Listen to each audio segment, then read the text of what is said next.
Hey everybody, welcome along to episode 177 of Percussion Discussion Podcast. Firstly, I'd like to wish you all a very Merry Christmas. This is coming out on December 27th, 2025, so it's a couple of days after Christmas, so I hope it was a good one for you all. As usual, I'm going to ask you to check out all of our social media. You can find us on Facebook, Instagram, and of course our world famous YouTube channel, where you can find all of the conversations past and present with the video to accompany. If you'd rather listen on the go, then the great news is all of our conversations are available in podcast form. These are free to download from your favourite podcast provider. Please rate and review, sign up, share, do whatever you need to do. Just helps grow the podcast and I appreciate it, so thank you for that. On to today's guest, something a little bit different for you. It's always nice to get other people's opinions on drummers, and who better than a producer? Not just any producer.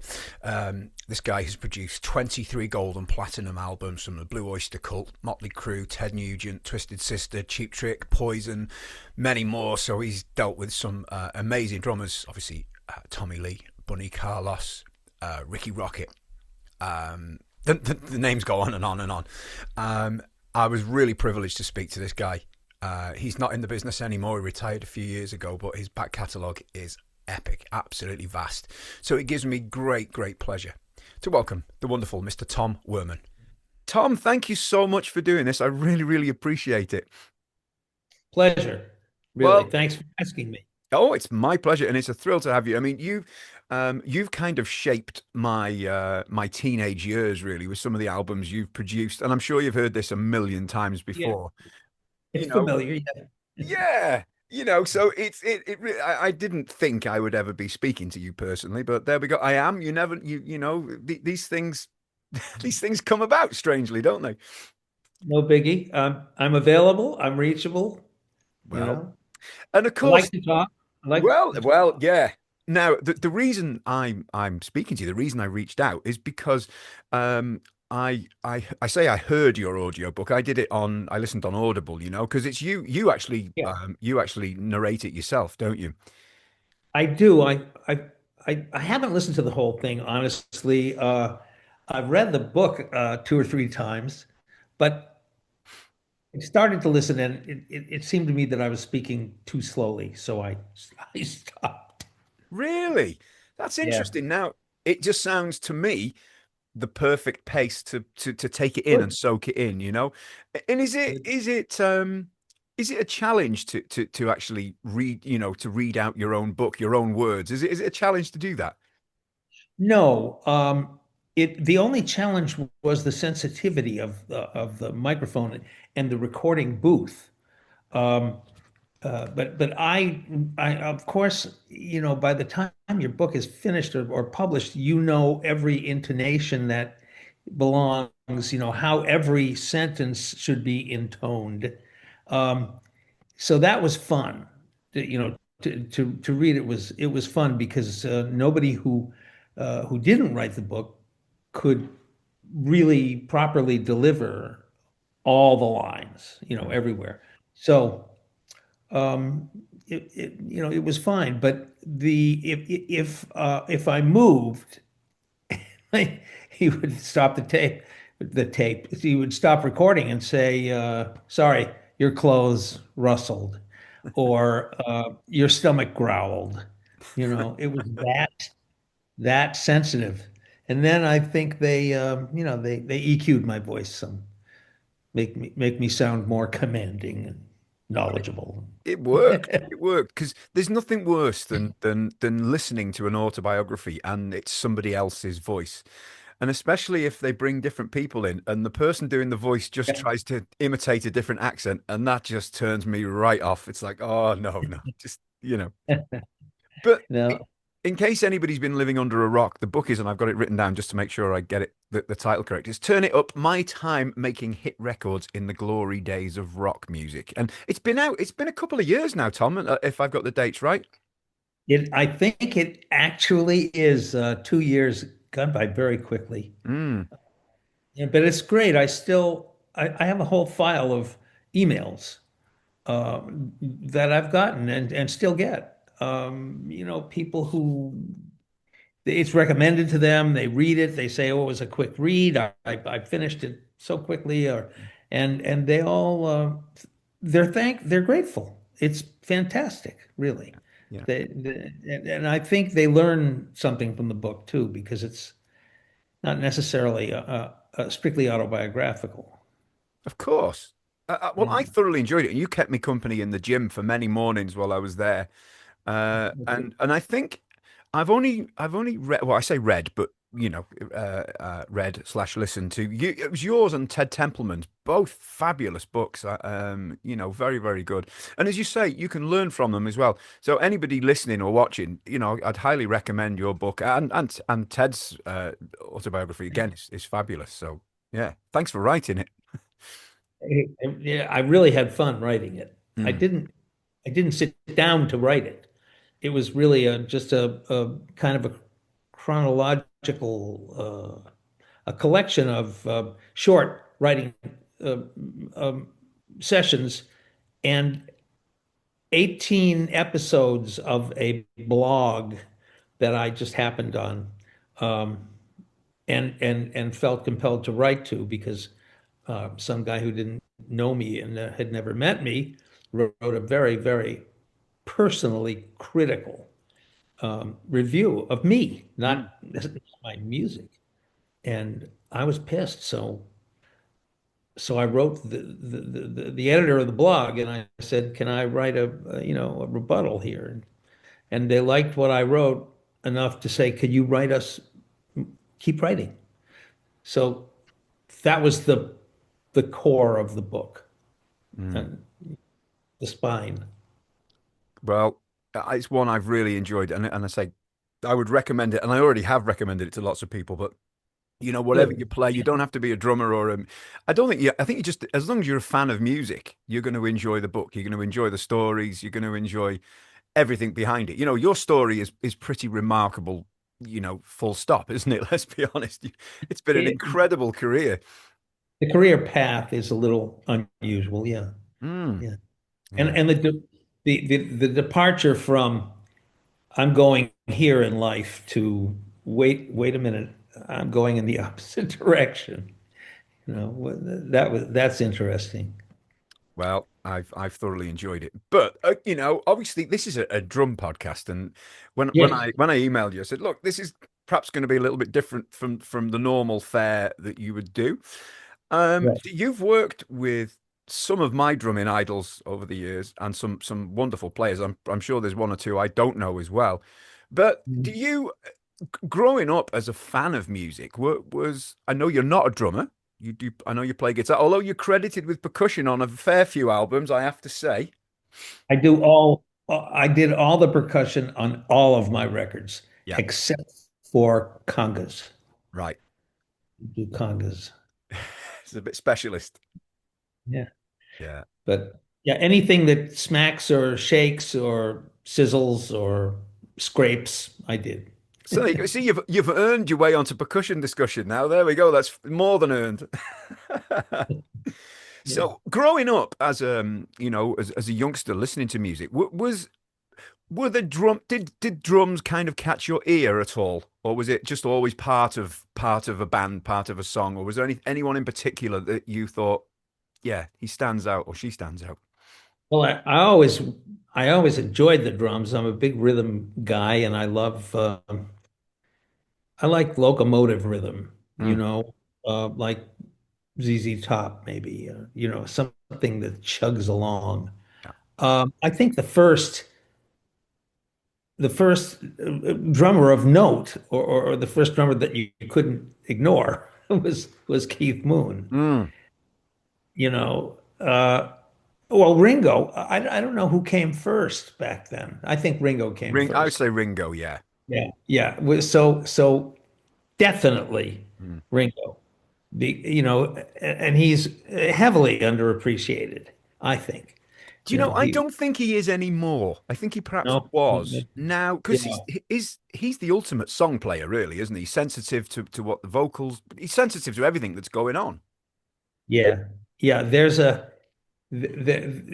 In the book, I did treat drums in a way that that said, this guy, if you switched Mick Fleetwood and Keith Moon and put Mick in the Who and Keith and Fleetwood Mac, it would be a disaster.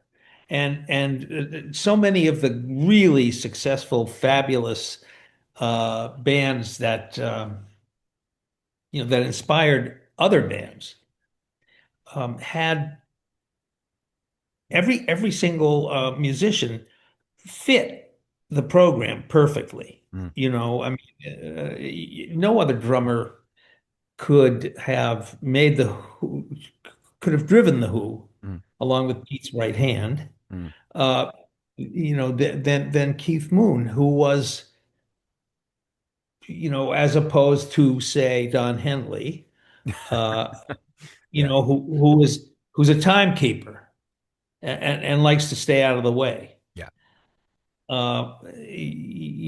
Keith does his whole performance is basically one fill, you know, a long fill, and he's superb. But his style and Don Henley's style, there's there are light years between them, and that's why there are certain people in those big bands like Fleetwood Mac, like the Who, and like Eagles too, that whose style fits the music. yeah. It just, you know, everybody contributes, and especially for me, it was Cheap Trick. Um, what they recorded was a combination, was a combination of those three guys um, just playing together properly and smoothly and efficiently and creatively. Um, so the drummer, I don't think you can unless you've got a situation like that where the drummer is absolutely suitable for the band or appropriate, his style. I don't think you can have a hit band like that. No, If you've got the wrong guy in any position, you know, playing any instrument, it ain't going to happen. of course. Um, you don't find many bands who hit it very big and then um, kick someone out and substitute. I mean, for musical reasons, Sure. not a Judas Priest thing, not a Guns N' Roses thing, but for musical purposes. Mm, They make it in part because to begin with, they were all appropriate for the music that they came up with. And, whoever writes the songs found the right people to reproduce them. exactly. Well, you mentioned Cheap Trick. I mean, Bunny Carlos is Yeah. just a beautiful player, and he kind of doesn't waste anything. I mean, Oh, I'm preaching to the converted here. I know you've had more experience than anybody, but beautiful well, playing. I said at one point in the book, I think I said Bunny was just as great for what he didn't play Mm, as for what he did. I mean, he wasted no strokes. And what he did play was clever and it was unique. And I still hear his influence in some of the drummers in the 90s and the late 80s. mm, Even Taylor Hawkins, yeah, I could feel Bunny in there somewhere, yeah. and he was a master and not a drop of sweat ever. He kind of in some respects, in my mind, he's kind of uh, a more modern day Ringo, if you like, a Ringo further down the line, if you like, because he's a song player, isn't he? He's not there to show off his skills. He's there, Absolutely not. he's No, there to you know he's there. support. He ices the cake. Mm, exactly.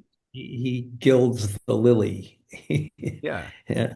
The songs are good. The bass is great. The guitar is clever, unique, and interesting. And Bunny's there just driving the whole train. It's Yeah. great. It's Well, great. to this day, I think Stiff Good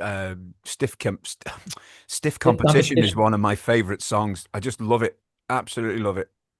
Yeah, good, good. It rocks. Yeah. It does that guitar sound as well. It's yeah, pretty wonderful. So as far as working with Bunny, was it always plain sailing? Was he just like as you hear, it was what you You know, got? I I don't remember really making any changes Mm, or suggesting any changes in what he played, which is something I almost always did with any other band I worked with, including Motley Crue mm, and Tommy Lee. Um, in rehearsal or pre-production, I'd say maybe you could go to the hi-hat, instead of the ride there, or maybe you could change that kick drum pattern to this, and we'd try it, and if it worked, if it was an improvement, we'd keep it. I don't think I ever messed with Bunny's presentation, mm. and the fact is that I don't think it was too much more than 3 or 4 days before we had the basic tracks done, which would be rhythm guitar, bass, and drums. Uh, we did, what did we do? Dream Police we did in under a month.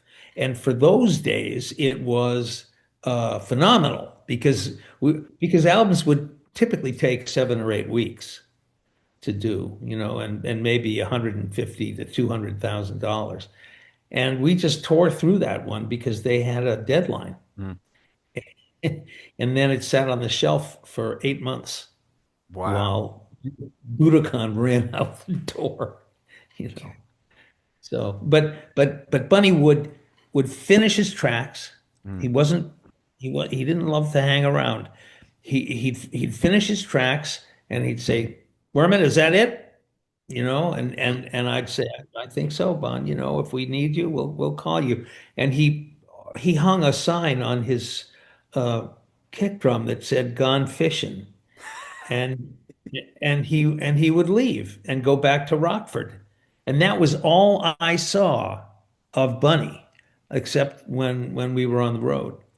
Um, he had the easiest job of anyone in that band. Well, he made it easy for himself, though. It could have been a lot more complicated, I'm guessing. Yeah, yeah, I Yeah. think so. So, I mean, gosh, the list of drummers that you've worked with is incredible, and I think we have to talk about Cliff Davis from Ted Nugent's band because another great drummer. Um, how was it working with Cliff? Well, it was difficult, honestly. Not, I mean, he was a very when I walked in the studio, and I had not been a producer until that, Mm, really not even that minute. I kind of co-produced with the producer of record, who was the manager as well, and owned the production deal. He owned Ted. Um, So I remember when I first walked in the studio in Atlanta, Cliff said, the man from the record company." So that was not, it was a little bit of a slag. mm, And and it was tough for me to suggest anything to him. Meanwhile, Ted fortunately knew everything that he wanted everyone to play. mm. So he would simply teach them what he wanted, or he'd say, "No, no, no, I want you to do this there." So he was really the chief arranger, and Cliff he was good, Mm. but I wasn't delighted with the sound of the kit. It was a little too present, a little too thin, um, but it worked for Ted. Yeah, Definitely worked for Ted. Yeah, but you said did. it's thin. Is that? is that the drums, or is that the engineers doing, or did you try He was and a good change it? engineer. It was a good, he was a good engineer, and it was the drums, and it was Cliff. It was a kind of a snap instead of a whap, Mm, you know. It just it didn't have a lot of chest, a lot of depth. yeah, yeah, You that's know. interesting. Yeah, it wasn't a thick whomp snare. It was a lighter, higher, thinner sound. The it occupied a smaller frequency range, Mm, you know, sure. than what people came to love in the 80s. Oh, yeah, The corporate drum sound, yeah. you know. No, So it's interesting. So this is, I mean, because obviously you automatically assume that, however good or bad the sound is at source, it can be fixed in the mix. It's not always true then. not true, and really the wrong way to go. Mm, Because it's the old, that Harry Belafonte song, "House built on a weak foundation will not stand. Oh no!" And you you've you've got to have the only thing I did with basic tracks was have everybody play together and keep the drums only. mm, And then we'd overdub the bass, we'd overdub the rhythm guitar, and we'd go up from there, building the pyramid. mm, But the drum track had to be pretty perfect, hmm and solid. And occasionally I'd splice two takes together um, when it was tough. And we used a click track in the beginning, and then I kind of faded it out and let the drummer drive his own bus. Um, but you cannot fix things you can try to fix it in the mix, mm, but every error or every clam um, will contribute to the mess as a whole. mm, In other words, if if you've got a mistake and you say, "Oh, it's all right, we'll leave it, we'll fix it in the mix," or you don't like that sound, or the volume was needed to be adjusted, by the time you're finished, you could have 10 or 12 of those, and it would really affect the quality of the track. mm, So I didn't subscribe to that. And in fact, I got, a lot of shit for it mm, because I always tried to be perfect. I thought power in music was dependent on control. So if you were out of tune and out of time, and you couldn't sing and you couldn't really play a good rhythm guitar, and your drummer, was all over the place, you could not be powerful. mm. You couldn't make hard rock. So I think a lot of them thought that I was just too pop, too neat, too corporate, Wow. even though it was my job, as I saw it, to get them on the radio. So I had to make singles with them. Mm. And as they counted their money, they said, damn it, it's too pop. They all wanted to be rock and roll, rock bands, and they all wanted to record live, and I don't know. Anyway. I mean, did that ever happen at any point? Because recording live, I mean, I totally understand it. That's what they're used to. That's what they've done forever while they're learning their craft. But it's a different thing, isn't Right. it? Different thing. Totally, totally different. And I described that too, Mm, about how a new band, never been in the studio, they'll come in, they want to record live because otherwise it's a cop out. And I say, well, it's not the same. You've been struggling to hear yourselves over everybody else in the band for your whole life. And now you're going to be listened to by a microphone, and it's quite a different story. So go out there and we'll play live, because we do set them up. Mm, Always set everybody up in the best way possible. Maybe a drum booth, or put the guitar amp in the hall out there for separation.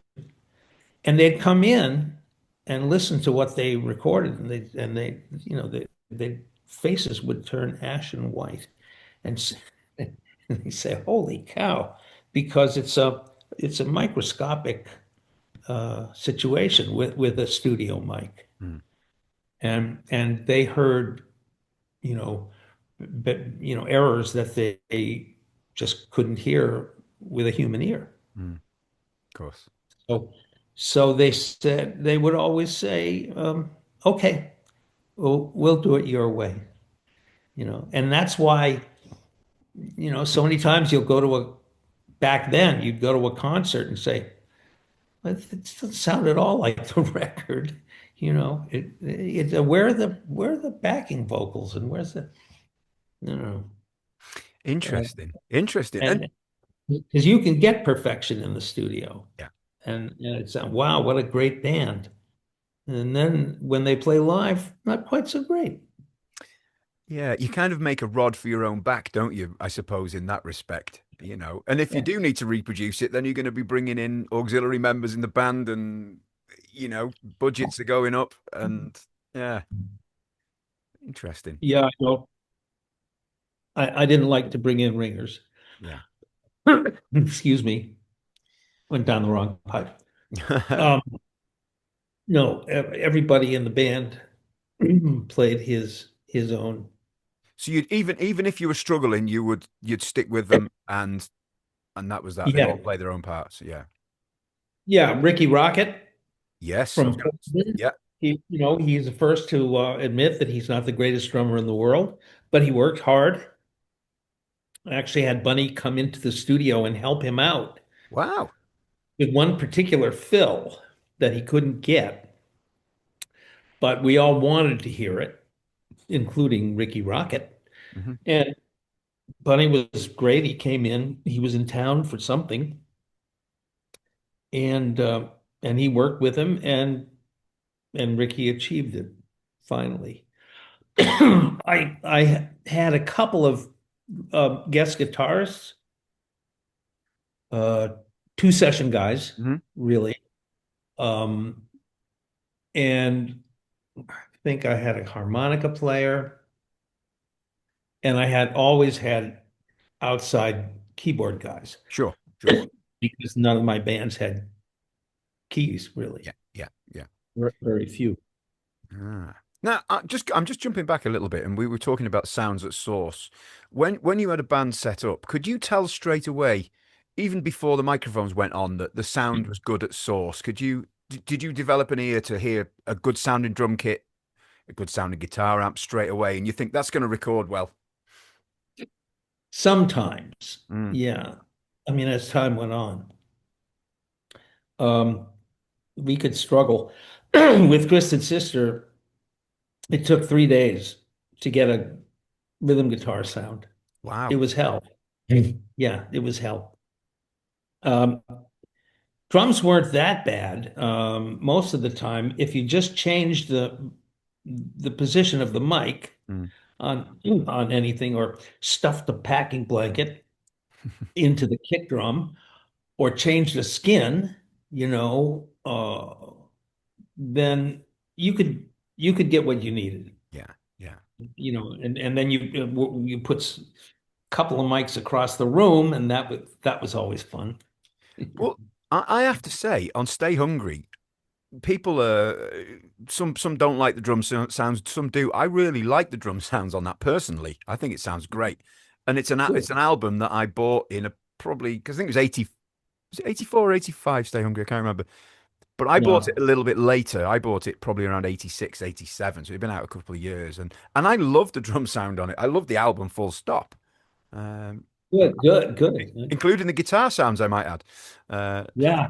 It was I don't know, it was tough. It was not though I had a real Dee Snider had a real issue with Mm. me Yeah. after the album was done.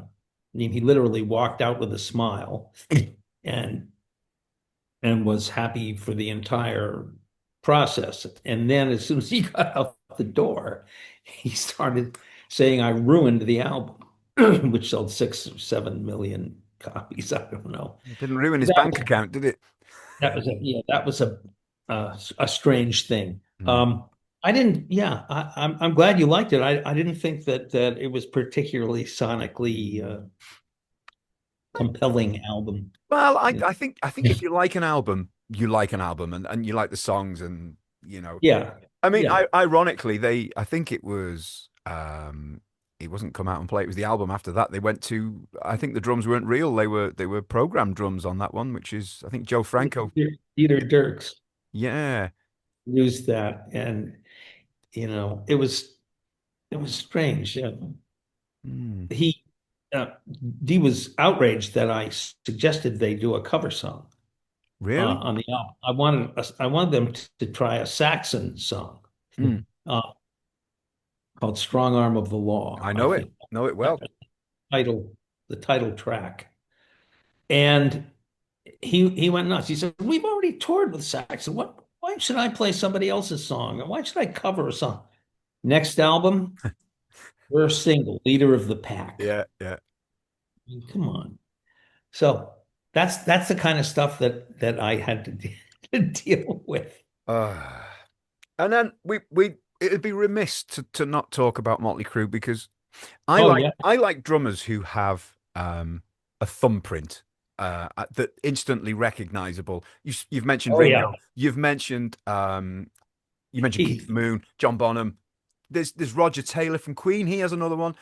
Bill Ward from Black Sabbath. I hear these, and I'm sure you're the same. Identifiable. Yeah, yeah. Readily identifiable. Sure. Sure. And for me, Tommy Lee has Yeah.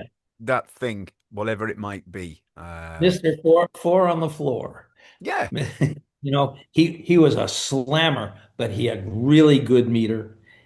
And he was extremely enthusiastic, and he had great fills.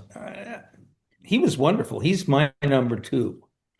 Bun.E was my number one. Well, I tell you what, I would take that all day long if I was Tommy Lee personally. So Yeah. great to work with, and you say the enthusiasm that must make it so much easier as a producer, Yeah. because you don't want any negativity. You're there for a reason. Listen to the man. Yeah. Yeah. The drummers were typically cooperative, Mm, enthusiastic, productive, easy to work with. yeah. They really were. Mm, And the I you know I'm sure. Well, I'm not sure, but in all the other groups, very few big bands had drummers with huge personalities who would be maybe spokespersons for the group. They all seem to generally lay back and do their job. mm, yeah. Not a lot of troublemakers, Well, except you. that's what you want, isn't it? But I love Tommy Lee's playing, and I think Tommy and Nicky make a great rhythm section. I just think they lock in. I don't know how you feel about that personally, but when you get a bass player and a drummer that are tight on each other, it's magic to me. That's the Yeah, foundation, isn't it? um, Fleetwood Mac had for me, Mm, you know, the tightest. I mean, those two guys made one instrument. mm, It was a kick drum with a note. That was the kick drum and the bass. They were absolutely wedded, yeah. you know, and I thought they were the best ever. Nicky was not a great bass player in the beginning Mm. at Shout at the Devil, but he became quite good over the years that I worked with them. Sure. Yeah, When you look at Girls, Girls, Girls, they were a pretty formidable rhythm section at that point. For my money, I thought they were yeah, superb. And did you Yeah, ever have to with Tommy? Did you have to make a lot of suggestions for fills and things for changing, or was he pretty cool out the gate? there wasn't much that I could improve, Mm, with his performance. But if I did make a suggestion, there was no problem. mm. Interesting that, No, yeah. he didn't resist anything. He was very into experimentation, technology, anything new excited him. There were very few people or musicians in any band I ever worked with who could match his energy level and enthusiasm. Maybe Ted, you know, but really he was just up for anything. He Mm, got very excited about, like on Wild Side, we started to mess with sampling, mhm. you know, and he was heavily into that, very heavily into that. And he listened to new music, and he's the opposite of me after 1999. I stopped listening to new music. Uh, and as far as drum sounds and things, obviously you need a great relationship with the engineer as well, because Oh, he's the one who kind of has to bring your wishes to life, isn't he? If you like. exactly. In my case, it was extreme because I really had no technical knowledge or ability at all. Mm, And I would just tell the engineer what I wanted, and we would, eventually he would know exactly what I meant, and he would make it happen. I knew what you could do to sound mm, in the studio. I knew what this would do and what that would do. I had no idea how they did it. So I just say, can we use this delay on that, and he'd make it happen. mm, And I never sat around on setup day at the console while the engineer was getting the drum kit together mhm. because you would typically be in the studio, and while the engineer was getting the snare sound, he'd hit the drum 500 times, and the engineer would try this, go change the mic position, and your ears would be cauliflowers by the time you got. So I would leave, and I'd come back 20 minutes later and hear it, give him my opinion, and leave again. And that way, I could hear the drums, with fairly fresh ears Mm. at the end of the afternoon. That's interesting. So the poor engineers had his ears turned inside out by repeated hits on a snare. And and, They and at that point, That was it's their job. yeah, I Yeah. suppose it's quite They easy to where did I even start with here? 'Cause it's like so they could they could do that. yeah, so you're the fresh ears and did you ever go with an engineer's, this is what I think it should be. Would there be times when you'd say, yeah, that's good? Or Yeah, well, if I liked it, sure. yeah. Yeah. And did that Uh, happen often?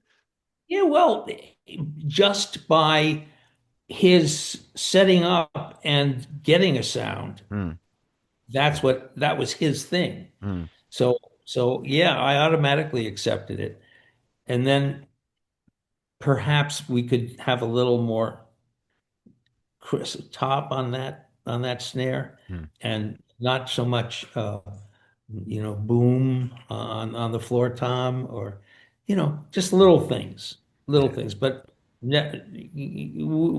I would rarely say, well, that's nothing like what I want to hear.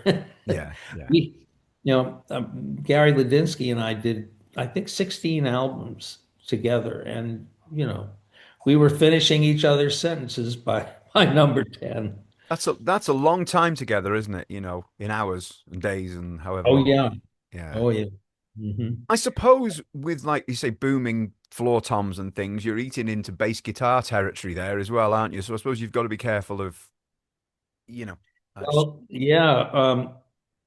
the secret, I think, to mixing is covering the whole frequency range Mm, and avoiding any peaks and bumps because everybody wants to be in the mid frequency range, mm, mid range buildup. That's the snare is in there, the vocal is in there, part of the bass is in there, hmm. you know, especially if you're John Entwistle. It's everywhere. You know.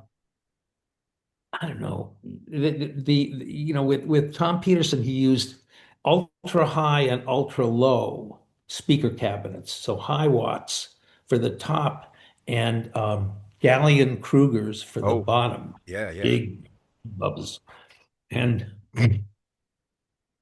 that made it easy because he was kind of surrounding everybody else. Mm, But if you put too many things, if you EQ too many things, separate tracks in the mix, you'll wind up with, I mean, if you put them into the center of the frequency spectrum, not low, not high, but general mid, part of every instrument is in that area. mm, And some instruments or vocals are only in that area.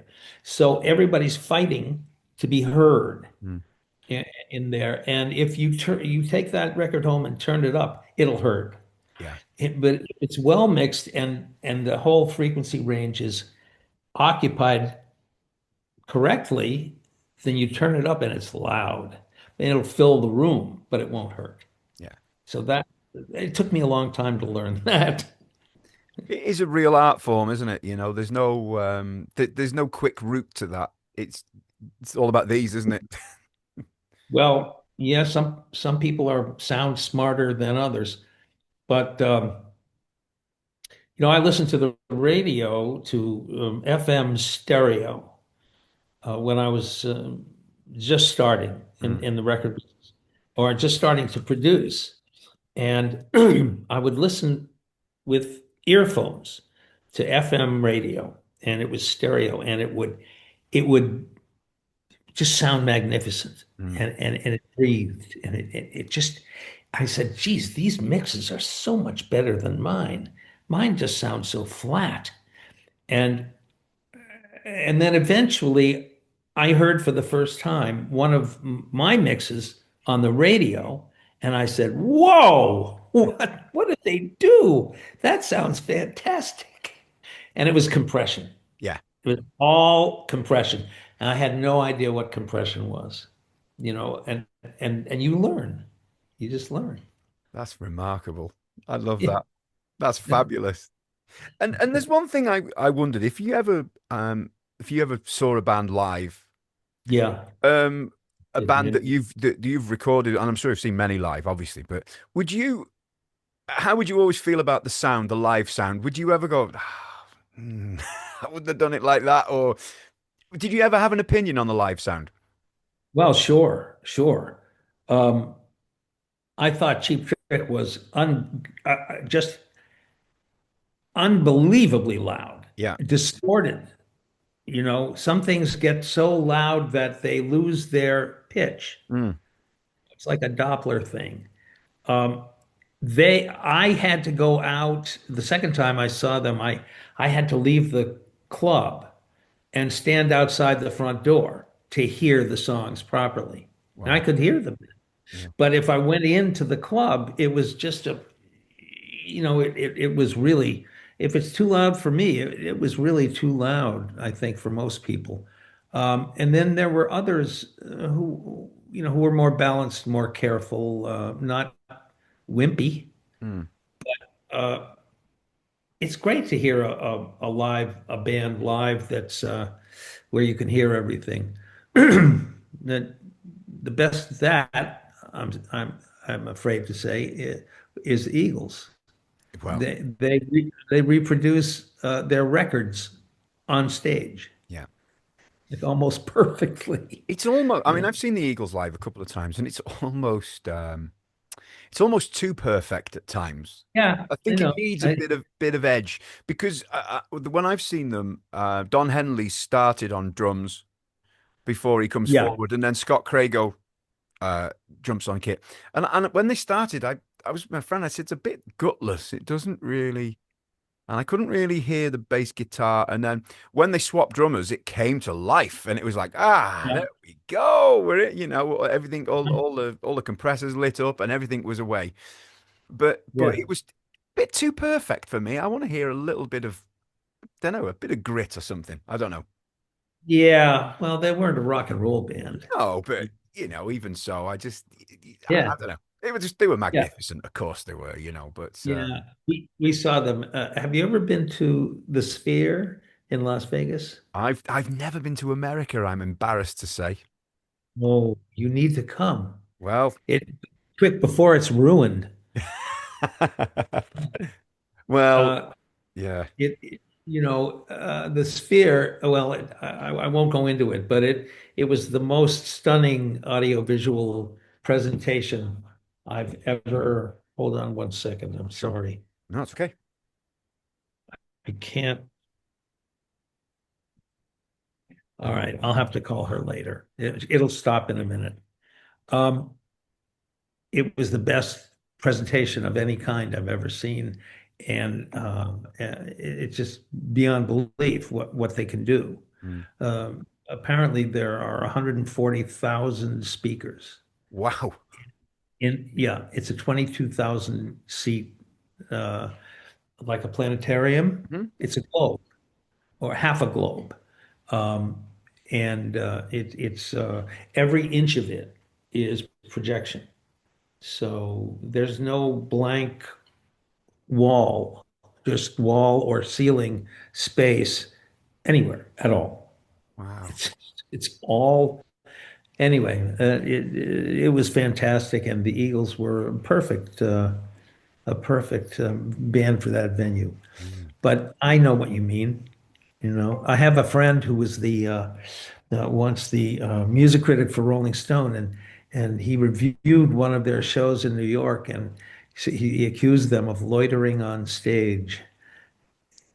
They weren't happy about that, but they basically come out, sit down on stools Yeah. or stand up, and they don't move, but they play. They just play. It's Not not terrible. it's not a show, is it? Right. It's a musical performance. It's a recital, Yeah, yeah, you know, yeah, essentially. Yeah. but it's a great one. Oh, I'm I love that stuff. I do. I mean, I'm a big fan of the Who and a big fan of the Eagles, mm, and and they both move me emotionally. And one of the reasons I wanted to become a producer is that I saw Glyn Johns' name on the first Eagles album and on Who's Next. mm. And how can you do that? I mean, how could any two albums be more different? Um, Yes. it was just wonderful. I said, who is this guy? What does he do? And so he You figured became it out, my that's for sure. yeah, he became my role model, Yeah. Wow. you know. Some body of work he's done as well. Wow. Incredible. Oh yeah. Oh Phew. yeah. Yeah.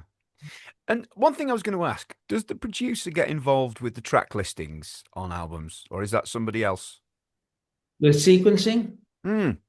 As in, Is as that in what you the mean? listing, as in which song goes where on the album? Yeah, yeah, yeah, yeah. Well, I did that. Because, I would do it with with some discussion with the band, yeah. and they would have to approve it.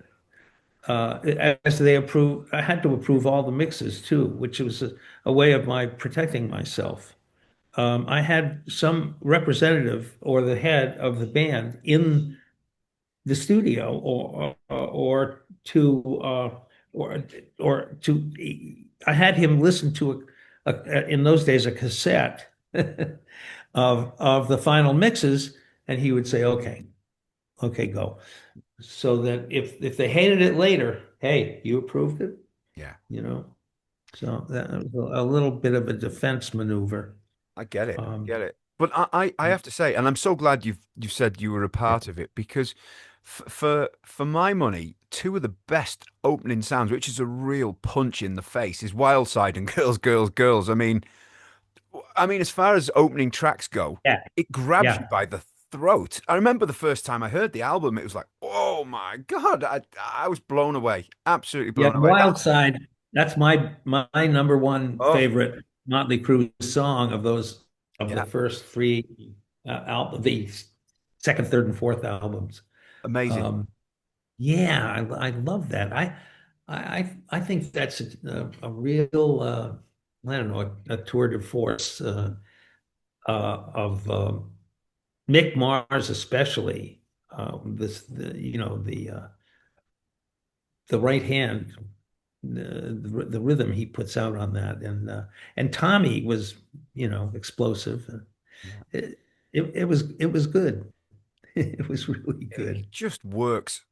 I remember I would have been, I don't know, But 15 and putting that vinyl on for the first time. It's just like, yeah. it's hard to believe this, Tom, but I had long black hair with the eyeliner on and the whole thing and the back Oh comb. yeah. It's really hard to Goth. imagine, isn't it? I know. You're goth. Um, Yeah. it's important. It really, I had a few thoughts on sequencing, back then, which I pretty much applied to every record. The first song, obviously, is of paramount importance. Mm, And then the second song should be the second best song. mm, The third best song, in my opinion, um, would be the first song on side two of the album, the record. After that, you could just kind of, see this sounds good coming after that, and so forth and so on. And then there was the second to last song on the album, on the B side. And that was what I called the turkey slot. And that would be the worst song on the record because, or the least good song on the record, because I did not want the listener to finish the album with a bad song. I yeah. wanted him to say, that was good. Maybe, let's hear some more. So that was a little sequencing, process that I used. I came to use regularly. That's really interesting. And the my favorite opening track of anything anywhere really is "Hello There," Cheap Trick. Mm, "Hello There, ladies and gentlemen." It hits you hard right away. yeah. It's so good. I wish it were longer. Yeah. Yeah. Did you meet much?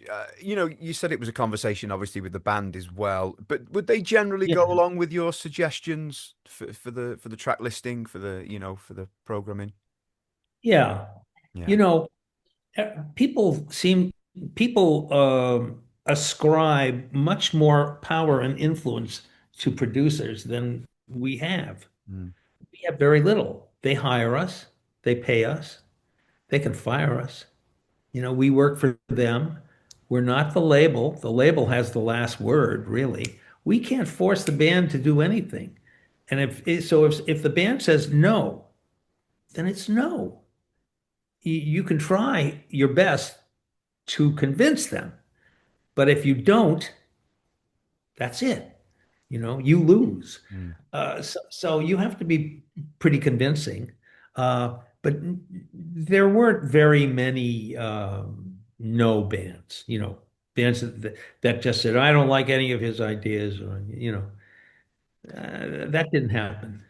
But they'd be foolish to do it because the track record that you've got speaks for itself, doesn't it? It stands out. So why would you go against your opinion? Well, because in one way, because of my track record.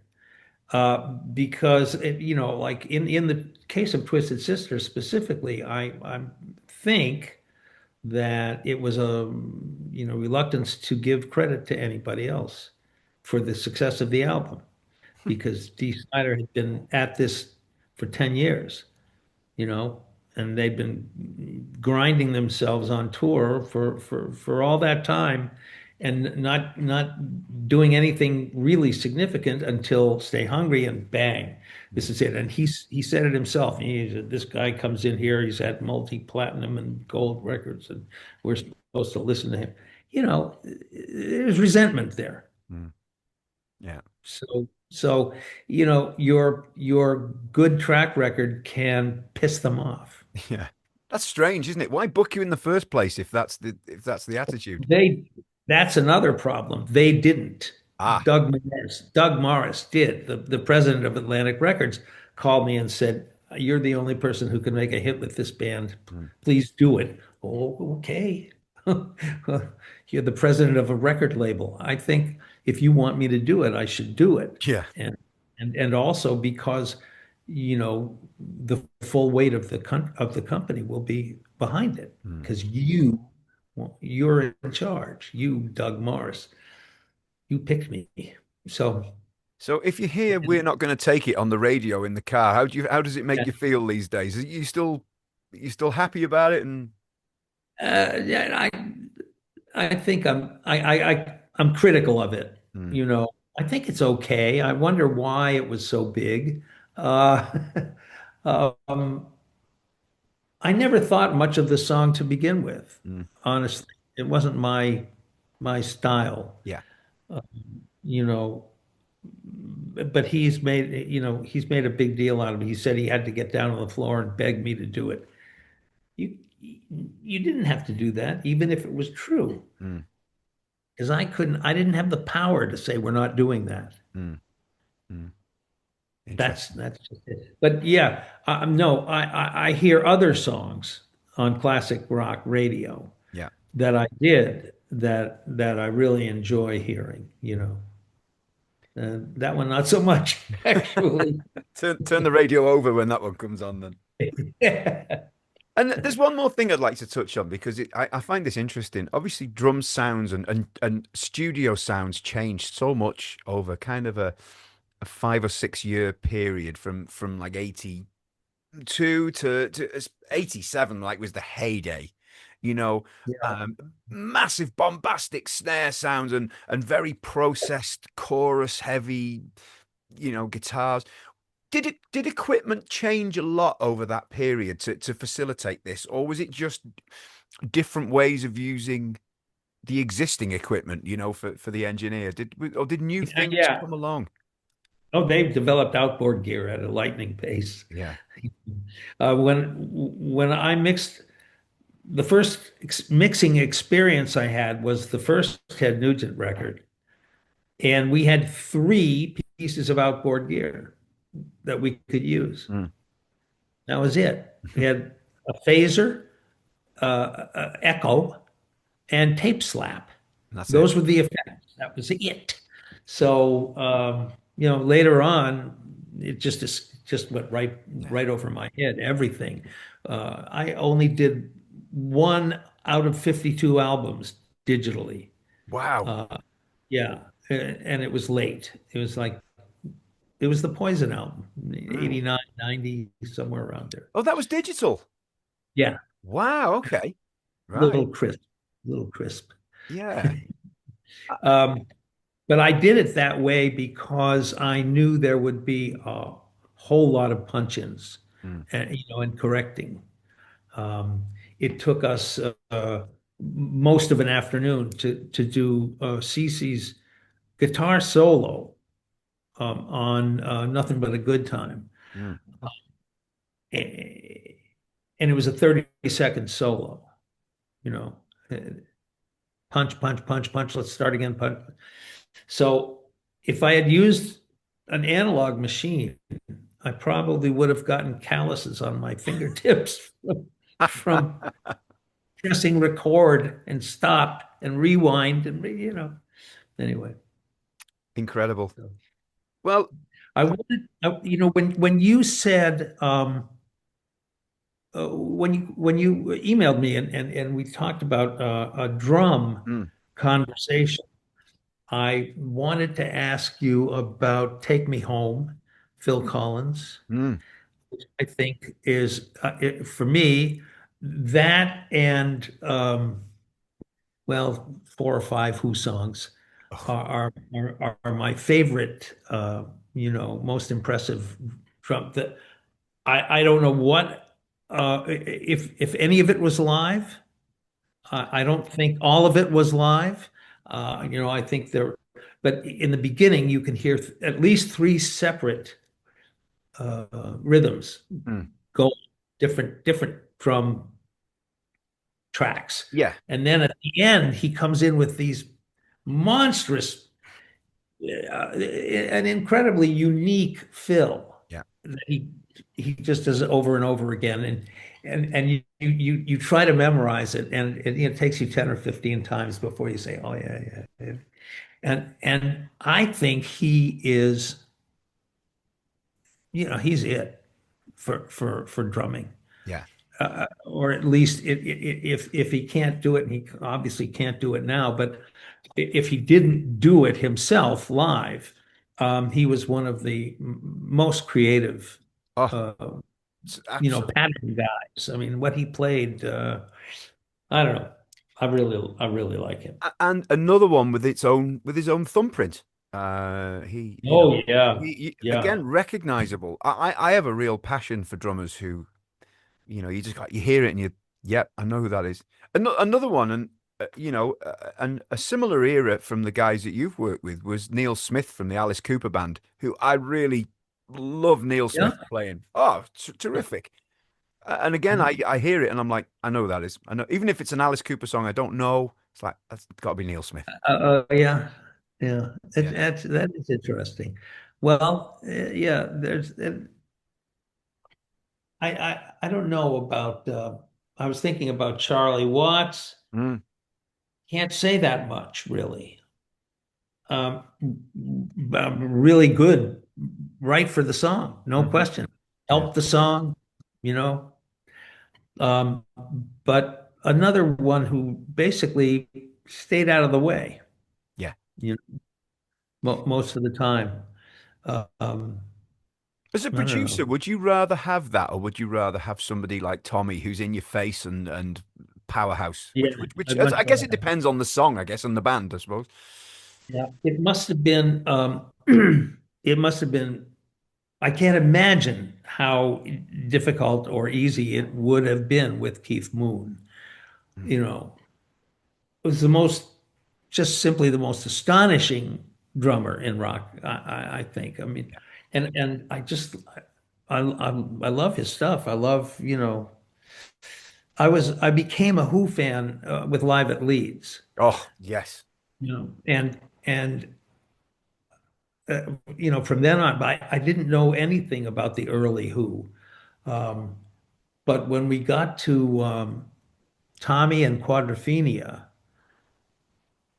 I just couldn't believe him. Or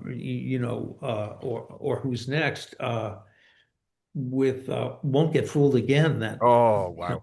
thing at the end. Yeah. And I also wanted to ask you if you were familiar with Soul Sacrifice, Santana Oh, at absolutely. Woodstock with Michael Shreve's 3 minute Yes. absurd drum Yeah. solo. Yes. I mean, here's a white redheaded kid, truly astonishing. Yeah, I You know exactly what you're talking about. Yeah. know, Oh, it's an obsession, drums, and yeah, yeah. yeah, There, I don't know, I but don't know many. I don't know many. Like you'll mention Alice Cooper's drummer or somebody else, and but the ones that a lot of them stand out, and I've got there are maybe 10 drummers that who I find remarkable. mm. That's that's the deal. And if this is a bit of a strange question, really, but if you Nothing could is. choose any drummer to work with, you know, Ah, living, no longer with us, would it be Keith Moon for you? If you had to, no, no, I bet that was really hard. I can't see Keith taking a lot of direction. no, Uh, I um I think I'd work with a session guy. Mm. Kenny Aronoff, Oh, Hal Blaine. yeah, yeah. Any of those? Yeah, yeah, Anybody who can, you can say, try that. It's done. yeah, So you, in a way, you can play the player because he'll be your drum kit. You say, cut that in half and do a thing, and he'll do it immediately. It yeah. won't be, what do you mean? I don't want to do that. You know, Oh, I get that. that would be great. Any session guy, all those guys who did it then. And you Yeah, said Steve Gadd. yeah. You Jim know, Keltner is another one. Yeah. yeah, yeah. Mm. Uh, it's pretty amazing. We've seen, um, James Taylor lives up here, and he Okay. always plays down the street at Tanglewood, yeah, um, for July 3rd and July 4th. And Tanglewood seats 18,000 people, Wow. uh, 3,000 in the shed, 15,000 on the lawn, and he gives one night's revenue to the Boston Symphony Orchestra, Wow. who, Tanglewood is their summer home. Yeah. He has a total session pro band Hmm. up there. Lee Sklar and Steve Gadd and Is it Lou Marini as well? I think in. Russ Kunkel. Yes. Yeah, he just has these. He shows up every year with brilliant musicians, Mm. and God, it's like velvet. Yeah. How those guys do it, I really don't. Well, Tom, look, this has been an absolute pleasure talking to you, and I can't thank you Thank enough you. for giving up your time for me. I really appreciate it, and as I It's say, you've shaped my kind of teenage years, so I owe you a lot. So thank you for that. Hey, thank you. You know, I like the music that I helped make, and I love that other people Yeah. love it. Yeah, And you know, well, we appreciate what you've done. We really do. And do you miss it? Do you miss producing? not really. No. You know, 52 albums, it's some 600 songs Mm. over 20 years. I was fairly toasty by the end of that. I was crisp around the edges, and and music had changed. So really, I was no longer anywhere near in demand, Mm. and I had been.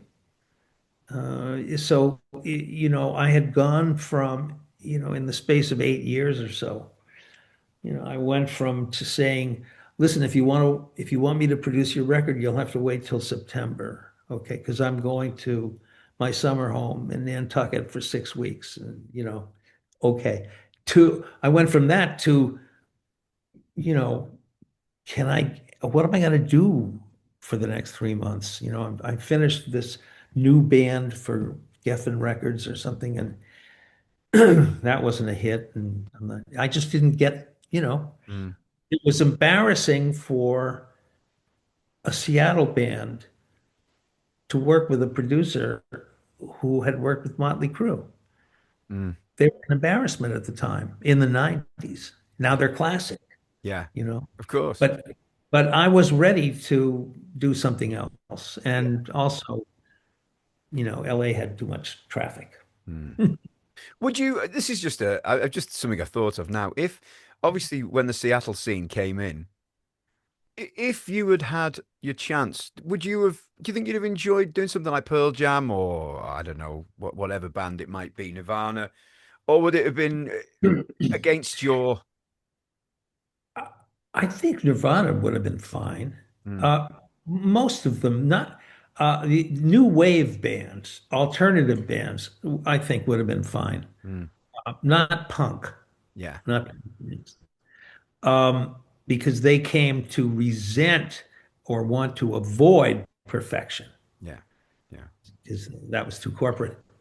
I did do a band called the Super Suckers, Okay. and they were kind of a cult band, and they're from Seattle.